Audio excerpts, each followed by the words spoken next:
शेतकरी मित्रांनो नमस्कार, मी भूषण बोरसे ट्रुजेनिक सीड्स कंपनी प्रतिनिधी असून आज आपण गाव पाडी पारगाव तालुका धारूर आणि जिल्हा बीड येथील प्रगतशील शेतकरी दादांच्या शेतात आपण आज आलो आहोत। तर दादांनी त्यांच्या शेतात ट्रुजेनिक सीड्स या कंपनीचे मिरची वाण सायना हे लागवड केलेले असून तर आज आमचे जळगावचे प्रगतशील शेतकरी म्हणजे मिरची लागवड करणारे सर्व शेतकरी या ठिकाणी या प्लॉटला व्हिजिट देण्यासाठी आले।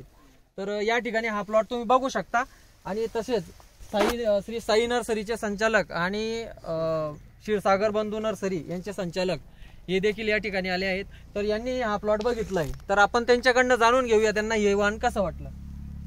सांगा शंभू दादा। नमस्कार दादा। नमस्कार नमस्कार। तुम्ही कुठून आलात? आम्ही पवरून आलोय, जळगाव जिल्हा जामनेर तालुका। बरं, तुम्हाला कसं वाटलं सायना वाण? सायना वाण हे खूप चांगलं आहे, माल पण चांगला आहे आणि माल जाड असून सगळी ना माल। आणि व्हायरस वगैरे कसं काय व्हायरस नाही म्हणजे समजा पूर्ण प्लॉट मध्ये असा एखादा 1% आणि तुम्हाला फळाची क्वालिटी किंवा झाड हाईट वगैरे कलर वगैरे कसा वाटला? एक नंबर आहे, हाईट पण आता तुम्ही बघता जे तसंच म्हणजे या प्लॉटचे जे मालक आहे आपण त्यांच्याकडनं जाणून घेऊ। दादा ही लागवड कधी केलेली तुम्ही? लागवड झालेली आपले 28 डिसेंबरला पूर्ण 28 डिसेंबर 2024। तर आज प्लॉट लगभग समजा 3 महिन्याचा आहे। 3 महिने बरोबर, चालेल, धन्यवाद।